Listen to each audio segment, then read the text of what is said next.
Welcome friends. तो एक बार फिर से मैं आप सभी का यूजीसी नेट पेपर फर्स्ट के एक पीवाईक्यू क्लासेस में स्वागत करता हूं। आज हम 23 अगस्त 2024 में जो फर्स्ट शिफ्ट में मतलब मॉर्निंग शिफ्ट में जो क्वेश्चन पेपर आया हुआ था उसके कुछ पीवाईक्यूज़ हम सॉल्व करेंगे। ठीक है, तो हमारे सामने जो पहला क्वेश्चन है वो है what in the following can be correctly inferred. You know how I know animals have souls because on average the lowest animal is a lot nicer and kinder than most of the human beings that inhabit this earth। एक statement दिया गया है। ठीक है, उसके बाद इन्होंने 5 options दिए हैं ए से लेकर के ई तक। इन्होंने कहा है कि प्रीमाइस, 2 प्रीमाइस के बारे में बात की है, फिर उन्होंने कहा कि it is not an argument, फिर कंक्लूजन के बारे में बात की इन्होंने। तो अब इसमें मैं बताना है कि नीचे दिए गए ऑप्शंस में से क्या सही है। इसका हिंदी वर्जन भी एक बार देखिए आप। हिंदी वर्जन इसका देखते हैं। निम्नलिखित में से किस बात का अनुमान लगाया जा सकता है। ठीक है, आपको ज्ञात है कि मुझे कैसे इस बात की जानकारी है कि पशुओं में आत्माएं होती हैं, क्योंकि औसतन निम्नतम पशु इस पृथ्वी पर रहने वाले अधिकतर मनुष्यों की तुलना में काफ़ी अच्छा और दयालु होता है। ठीक है, अब वन बाय वन यहाँ पे हम नीचे दिए गए ऑप्शंस को एक बार फिर से देखेंगे। नीचे दिए गए ऑप्शंस को एक बार फिर से हम देखेंगे यहाँ पर। तो यस, यहाँ पर देखिए सबसे पहले दिया गया है ऑप्शन नंबर सी, यह एक युक्ति नहीं है। ठीक है, इन्होंने कहा कि एक आर्गुमेंट नहीं है। क्या ऐसा हो सकता है? जी नहीं। ये जो स्टेटमेंट दिया गया है पूरा, ये स्टेटमेंट अगर आप यहाँ से यहाँ तक पढ़ेंगे इसको पूरा, तो इसमें आपको एक रीज़न और एक निष्कर्ष दोनों मिलेगा। तो ऐसा कोई भी स्टेटमेंट जिसमें एक रीज़न दिया गया हो और किसी चीज़ के संदर्भ में तर्क के आधार पर किसी चीज़ को प्रूव करने की कोशिश की गई हो, तो वो एक युक्ति होता है, वो एक आर्गुमेंट होता है। ठीक है, तो ये ऑप्शन बिल्कुल नहीं होगा। अब बात करते हैं आधार वाक्य 2 दिए हुए हैं यहाँ पर। ठीक है, तो पहले समझ लेते हैं कि आधार वाक्य होता क्या है। ठीक है, जिसको आप प्रोपोजिशन बोलते हो या प्रोमाइस बोलते हो, वो होता क्या है। आधार वाक्य दरअसल किसी चीज़ के संदर्भ में एक कही गई बात होती है जिसमें तर्क समाहित होता है, जिसमें एक रीज़न हो। ठीक है, अभी जैसे आप इस स्टेटमेंट को पूरा पढ़िए। आपको ज्ञात है कि मुझे कैसे इस बात की जानकारी है कि पशुओं में आत्माएं होती हैं, क्योंकि औसतन निम्नतम पशु इस पृथ्वी पर रहने वाले अधिकतर मनुष्यों की तुलना में काफ़ी अच्छा और दयालु होता है। ठीक है, इसमें एक बात कही गई है और इसमें एक तर्क भी दिया गया है।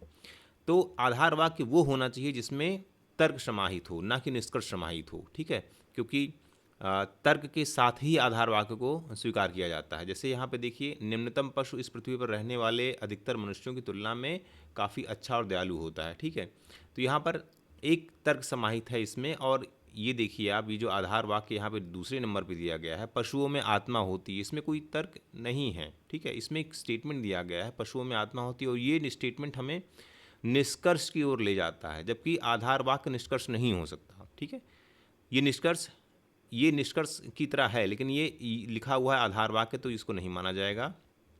अब यहाँ पे आइए, जस्ट अपोजिट इसका देखिए, निष्कर्ष और निष्कर्ष में वही चीज़ें इन्होंने दे दी हैं पहले से।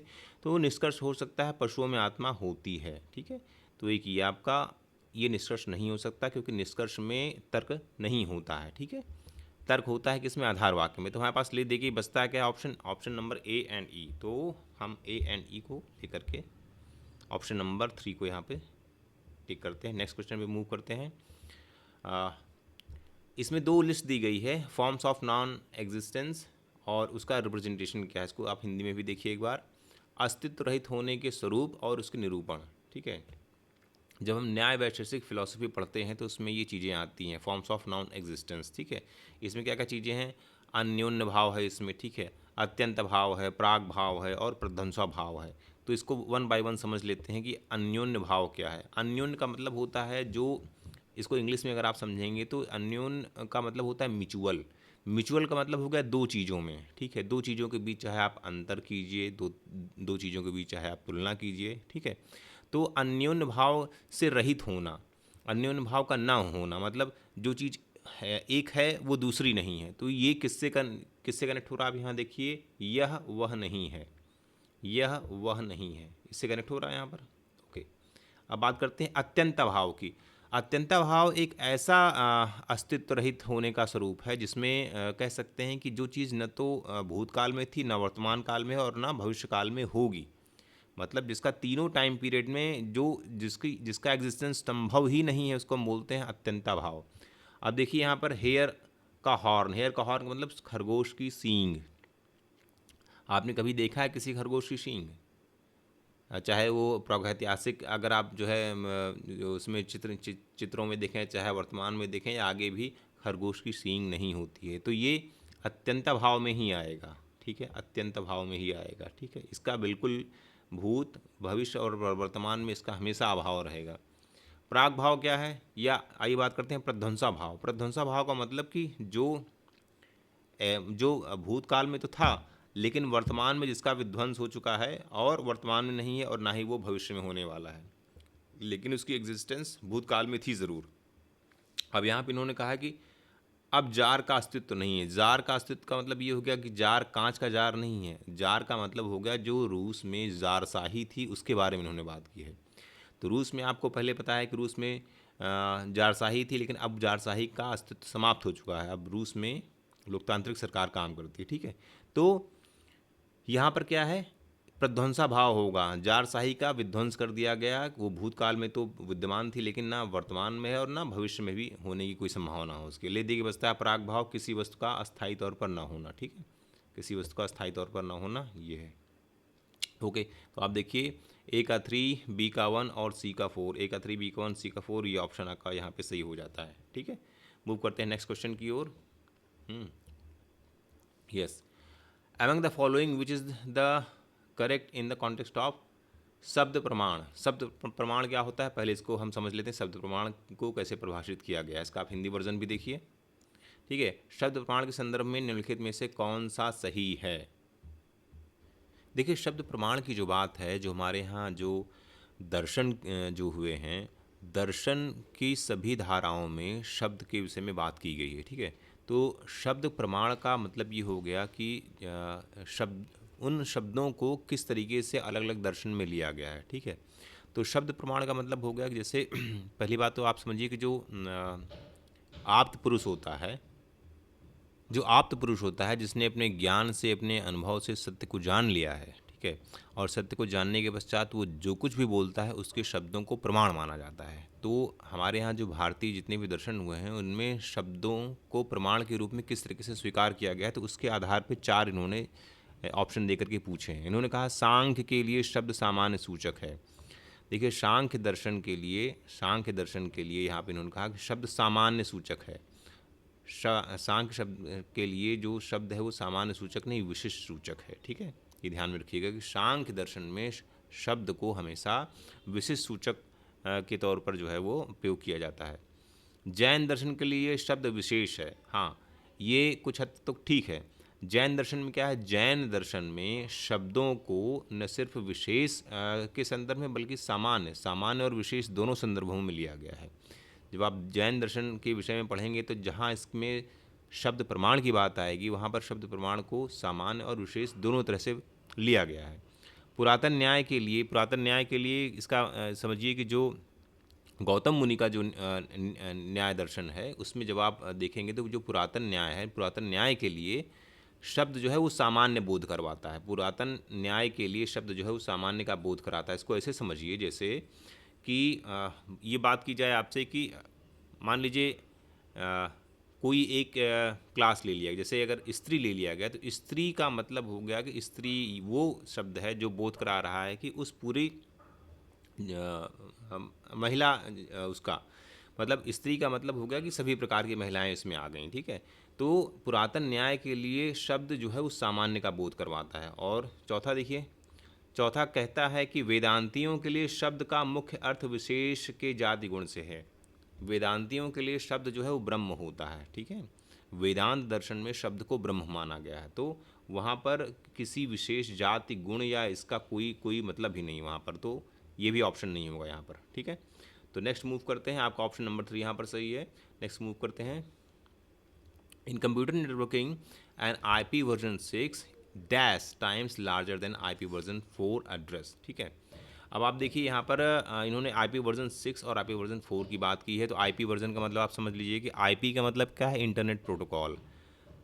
इंटरनेट में नेटवर्क के थ्रू जितनी भी डिवाइसेस जुड़ी हुई होती हैं, चाहे आपका मोबाइल हो, लैपटॉप हो, कंप्यूटर हो, टैबलेट हो, कुछ भी हो, जब भी वो नेटवर्क में जुड़ता है तो उसका अपना एक पर्सनल एड्रेस होता है जिसको हम बोलते हैं आईपी एड्रेस। मतलब अगर किसी व्यक्ति को आप ट्रेस करना चाहें तो उसके आईपी एड्रेस से आप उसको ट्रेस कर सकते हैं कि वो व्यक्ति कहाँ पर बैठा हुआ, किस नेटवर्क से जो है अपनी डिवाइस को यूज़ कर रहा है। ठीक है, ये एक तरीके का डेडिकेटेड स्पेसिफिक एड्रेस होता है।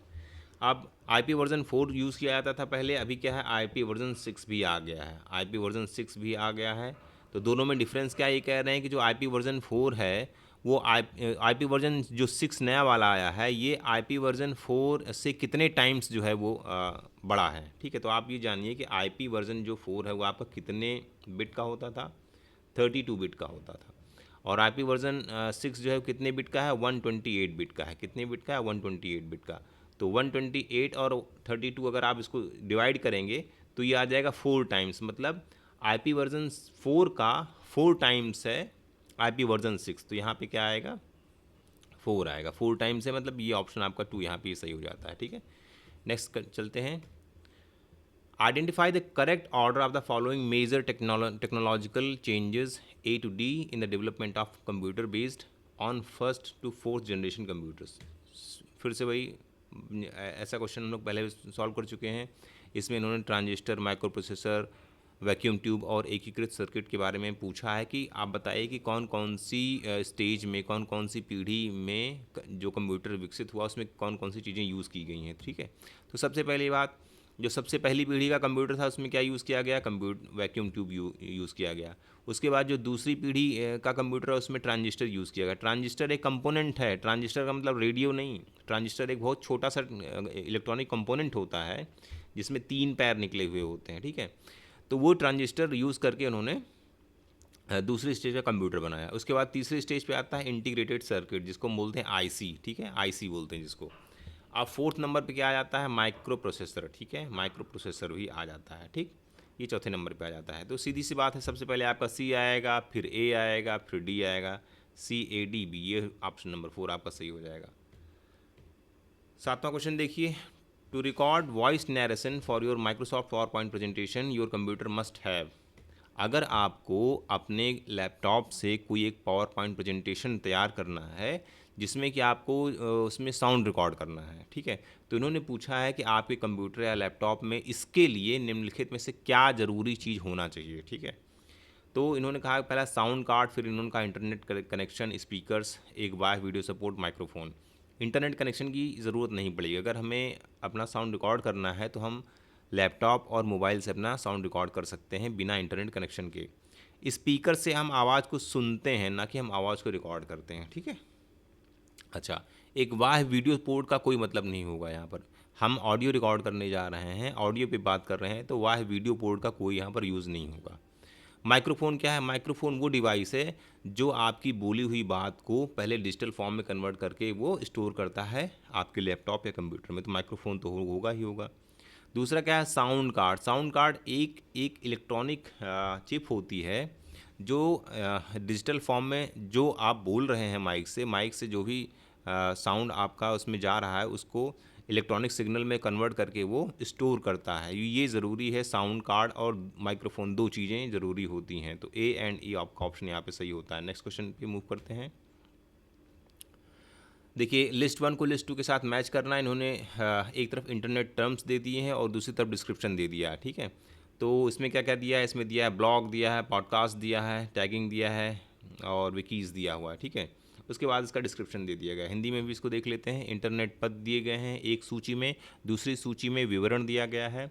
तो देख लेते हैं ब्लॉग। ब्लॉग क्या है, ब्लॉग आप सभी जानते हैं कि ब्लॉग किसी भी व्यक्ति की एक पर्सनल डायरी होती है, उसका एक पर्सनल जर्नल होता है। ठीक है, ब्लॉग जो है आपका एक वैयक्तिक इंटरनेट जर्नल होगा। ठीक है, कि इंटरनेट की सहायता से आप किसी कोई अपना एक ब्लॉग बनाते हैं। उस ब्लॉग पर आप जो है अपने अपने ट्रैवल से संबंधित चीज़ें लिखते हैं, या अगर आप एकेडमिक्स में हैं तो आपने जो कुछ पढ़ाई कर रखी है उससे संबंधित चीज़ें आप लिख करके उसमें डालते हैं। ठीक है, तो ब्लॉग जो है एक वैयक्तिक इंटरनेट जर्नल है। ठीक है, अच्छा, आप देखिए विकीज़ क्या है। विकीज़ आप सभी ने जब भी आप को कोई टर्म ढूंढना होता है लैपटॉप या इंटरनेट पर कि हमें इंटरनेट पे इस चीज़ के संदर्भ में जानकारी चाहिए, तो जब आप उसका नाम टाइप करते हैं तो विकीपीडिया पेज ज़रूर खुलता है। विकीपीडिया में उसके बारे में ज़रूर क्या कहते हैं एक चीज़ लिखी हुई होती है। तो विकीपीडिया क्या है? विकीपीडिया एक ऐसी वेबसाइट है। वेबसाइट क्या, उसको आप समझिए कि वो एक ऐसा इंसाइक्लोपीडिया है जिसको दुनिया में बैठा हर व्यक्ति एडिट कर सकता है, बना सकता है और नई सूचनाएं इसमें ऐड कर सकता है। क्योंकि इतने बड़े क्या कहते हैं, इतनी बड़ी दुनिया में हर एक चीज़ को इंटरनेट में डालना, इंटरनेट पे इसके संदर्भ में लिखना किसी एक दो आदमी की बात तो है नहीं। तो विकिपीडिया ने एक ऐसा सिस्टम बनाया कि कोई भी व्यक्ति जिसके पास नई जानकारी है जो इंटरनेट पे अवेलेबल नहीं है, वो उस संदर्भ में चाहे तो उस जानकारी को विकिपीडिया के वेब पेज पर उसको ऐड कर सकता है, लिख सकता है। और अगर मान लो कोई तीसरा आदमी है जो उसमें नई जानकारी ऐड करना चाह रहा है, तो विकिपीडिया ने ऐसी भी मतलब सुविधा दी है कि उसमें आप जो है नई जानकारी ऐड कर सकते हैं। लेकिन इसके साथ साथ जहाँ भी आप नई जानकारी ऐड करेंगे तो उसके लिए आपको जो कंसर्निंग जो उसके साथ आपको वो रेफरेंसेस लगाने हैं वो भी आपको देने होंगे। तो यहाँ क्या हो जाएगा, देखो प्रयोक्ता को ब्राउज़र के प्रयोग से वेब पेजों की रचना करने और संपादन करने ही देता है। ठीक है, तो यहाँ देखो विकीज़ में, ठीक है, ये हो जाएगा 2। ओके, पॉडकास्ट क्या हो गया? डिजिटल मीडिया फाइल की श्रृंखला हो गई। ठीक है, डिजिटल मीडिया फाइल का मतलब ये नहीं होगा कि वीडियो पॉडकास्ट आपका ऑडियो पॉडकास्ट भी हो सकता है, वीडियो पॉडकास्ट भी हो सकता है। ठीक है, टैगिंग एक प्रकार का पुस्तक चिन्ह। टैगिंग मतलब आप कुछ भी बना करके अपनी फेसबुक वॉल पे टैग कर देते हो, फेसबुक वॉल पे आप अपने दोस्तों की वॉल पे भी टैग कर देते हो। तो इसका क्या आएगा? ए का हो जाएगा 4, बी का हो जाएगा 3, सी का हो जाएगा 2। ए का 4, बी का 3, सी का 2। तो ये आपका ऑप्शन नंबर हो गया 3, यहाँ पे ये सही होता है। नेक्स्ट क्वेश्चन पे मूव करते हैं। Okay, the amount of biomass produced by the plants through photosynthesis minus respiration losses in a given time period is known as। ये कह रहे हैं पौधों द्वारा प्रदत्त समय में प्रकाश संश्लेषण द्वारा उत्पन्न जैव मात्रा में से श्वसन के दौरान हुई क्षति घटाने पर शेष को निम्न में से क्या कहा जाता है। ठीक है, इसमें आप ध्यान में रखिएगा कि इसको कहा जाता है net primary productivity. Net primary productivity क्या है? देखो, जब भी कोई पौधा प्रकाश संश्लेषण करता है तो प्रकाश संश्लेषण करके वो जितना भी बायोमास प्रोड्यूस करता है, जितना भी बायोमास प्रोड्यूस करेगा उसको हम बोलते हैं ग्रॉस प्राइमरी प्रोडक्टिविटी। ठीक है, इसको बोलते हैं ग्रॉस प्राइमरी प्रोडक्टिविटी। लेकिन प्रकाश संश्लेषण के दरमियान क्या पौधा खुद क्या कहते हैं ऑक्सीजन नहीं लेता है, वो किंचित मात्रा में खुद भी ऑक्सीजन ग्रहण करता है। तो जो वो ग्रहण करेगा उसको उसमें से माइनस किया जाएगा ना। तो इस ग्रॉस प्राइमरी प्रोडक्टिविटी से हम जो उसका वो माइनस करेंगे, माइनस रेस्पिरेशन लॉसेस, जो उसकी अपनी रेस्पिरेशन की जो लॉसेस हैं उसको हम जब माइनस करेंगे तो जो कुछ बचेगा उसको हम बोलते हैं नेट प्राइमरी प्रोडक्टिविटी। ठीक है, ये होगा आपका ऑप्शन नंबर 2। हाँ, क्वेश्चन नंबर 10 पे चलते हैं। Which among the following fuels produces least amount of suit particles during combustion. निम्न में से कौन सा ईंधन दहन के दौरान न्यूनतम मात्रा में कज्जल कण उत्पन्न करता है? अभी कह रहे हैं कि पेट्रोल हो गया, मिट्टी का तेल हो गया, डीजल हो गया और संपीड़ित प्राकृतिक गैस या सीएनजी जिसको आप बोलते हैं, इन सभी को जब जलाया जाता है तो किसमें सबसे कम शूट पार्टिकल्स प्रोड्यूस होते हैं? शूट पार्टिकल्स एक तरीके के जो है हार्मफुल पोल्यूटेंट्स होते हैं। ठीक है, तो पेट्रोल में होता है सबसे कम होता है, कि केरोसिन में होता है, कि डीजल में होता है, कि कंप्रेस्ड नेचुरल गैस में होता है? सबसे कम होता है कंप्रेस्ड नेचुरल गैस में, सीएनजी। इसलिए आप सीएनजी की जितनी भी आप गाड़ियाँ देखते होंगे उन गाड़ियों में जब आप देखेंगे उनके साइलेंसर में वो धुआं काला वगैरह कुछ नहीं निकलता। ठीक है, तो कंप्रेस्ड नेचुरल गैस में जो शूट पार्टिकल्स हैं वो सबसे कम निकलते हैं। ठीक, और सबसे ज़्यादा किस में निकलेंगे? सबसे ज़्यादा निकलेंगे डीजल में, सबसे ज़्यादा निकलते हैं डीजल में। ठीक है, सबसे ज़्यादा निकलेंगे डीजल में।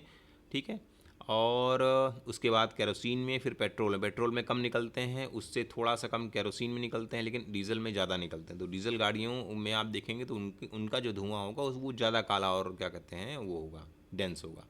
नेक्स्ट क्वेश्चन पे मूव करते हैं, just a second. Now question number 11 discuss करते हैं। Arrange the following states in ascending order according to their area under forest cover. Arunachal Pradesh, Chhattisgarh, Maharashtra, Orissa और मध्य प्रदेश। हिंदी में भी देखिए इस क्वेश्चन को। तो ये पूछ रहे हैं कि नीचे इन्होंने 5 स्टेट दिए हुए हैं, इन 5 स्टेट्स में आपको ये बताना है कि कौन सा स्टेट उसका जो फॉरेस्ट कवर है वो कितना है, उसका जो फॉरेस्ट कवर है वो कितना है, ठीक है। अरुणाचल प्रदेश हो गया, छत्तीसगढ़, महाराष्ट्र, उड़ीसा और मध्य प्रदेश। तो इसको हमको असेंडिंग ऑर्डर में रखना है, तो मतलब जो सबसे कम होगा उसको पहले रखना है और जो सबसे ज़्यादा होगा वो सबसे लास्ट में आएगा।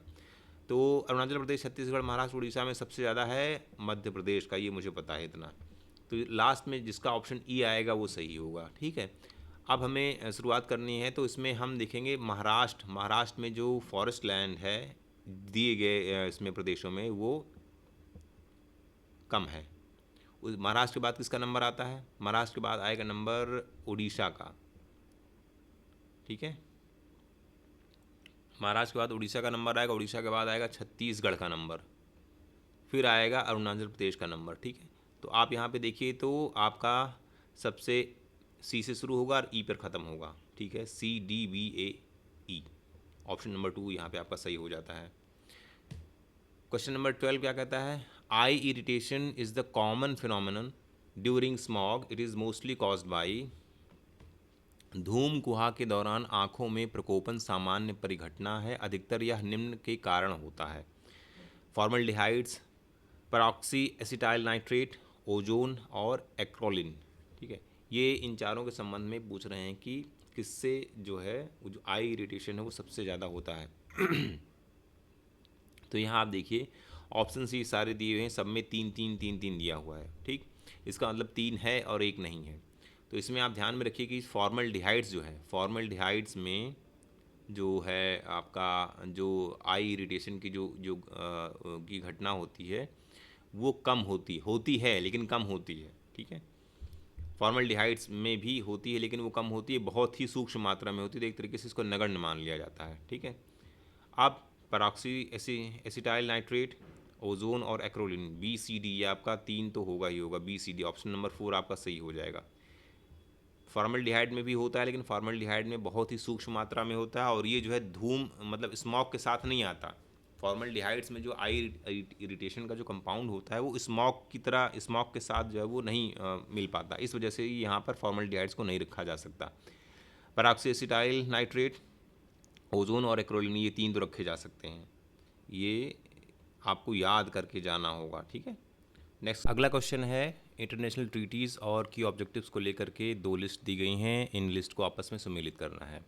तो 1 बाय 1 हम इंटरनेशनल ट्रीटीज़ को देख लेंगे और उनके की ऑब्जेक्टिव्स को हम इसमें रिलेट करेंगे। देखते हैं, पहला दिया हुआ है सेंदाई फ्रेमवर्क, दूसरा दिया हुआ है मॉन्टेरी कॉन्सेंसस, तीसरा है बेजिंग डिक्लेरेशन, चौथा है ब्रंटलैंड रिपोर्ट, ठीक है। ये सारी की सारी जितनी भी ये ट्रीटीज़ हैं जिसमें ये कंसेंसस, डिक्लेरेशन, रिपोर्ट और फ्रेमवर्क जितने भी हैं, ये सारे के सारे यूनाइटेड नेशंस के कोई न कोई प्रोग्राम से संबंधित रहे हैं, ठीक है।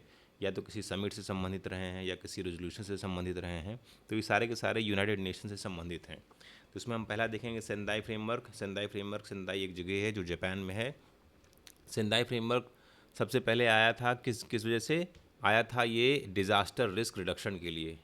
तो हम यहाँ पे इस क्वेश्चन को इस तरीके से हम देखते हैं, 1 बाय 1 हम इसको सुमेलित करते चलते हैं। सेंदाई फ्रेमवर्क किसके लिए आया था? डिज़ास्टर रिस्क रिडक्शन के लिए आया था, तो आपका हो जाएगा ऑप्शन नंबर ए का 3 हो जाएगा। मॉनेटरी कंसेंसस किसके लिए आया था? मॉनेटरी कंसेंसस किसके लिए आया था? मॉनेटरी कंसेंसस जो है ये आपका मैक्सिको में एक जगह मॉनेटरी में जो यूनाइटेड नेशंस की एक कॉन्फ्रेंस हुई थी, जिसमें कि United Nations international conference on financing for development, तो एक तरीके से सस्टेनेबल डेवलपमेंट को लेकर के वहाँ पर इस समिट में कुछ रेजोल्यूशन पास किए गए थे, ठीक है। तो मॉनेटरी कंसेंसस जो है वो फाइनेंसिंग फॉर डेवलपमेंट, या ये भी लिख करके आ सकता है कि सस्टेनेबल डेवलपमेंट के लिए भी हो सकता है ये, ठीक है। तो मॉनेटरी कंसेंसस ये है फाइनेंसिंग फॉर डेवलपमेंट, ये जगह कहाँ थी? मैक्सिको में थी। तीसरा है बेजिंग डिक्लेरेशन, बेजिंग चाइना में, आप सभी को पता है। बेजिंग डिक्लेरेशन में क्या था? इसमें equality between man and women की बात की गई थी, ठीक है। तो ये कनेक्ट होगा आपका 1 से। इसके बाद बचता है ब्रंटलैंड रिपोर्ट, ये है आपका आवर कॉमन फ्यूचर से रिलेट करता है, ठीक है। तो आप इसमें देखिए आपका जो सही ऑप्शन हो जाएगा ए का 3, बी का 4, ए का 3, बी का 4, ये है ऑप्शन नंबर 1। मूव करते हैं नेक्स्ट क्वेश्चन की ओर।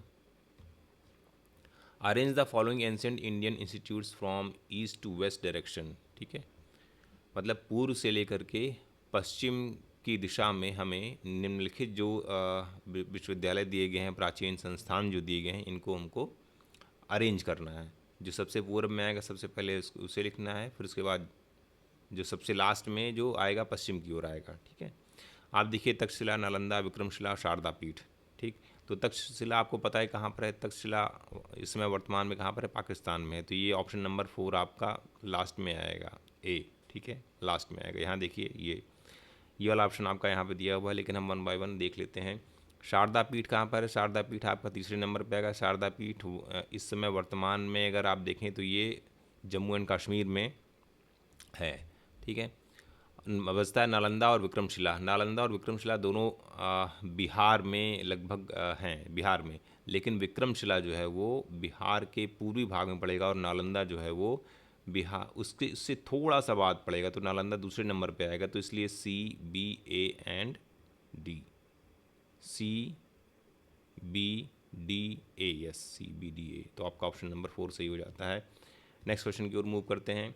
विच of the following universities were set up in 1916।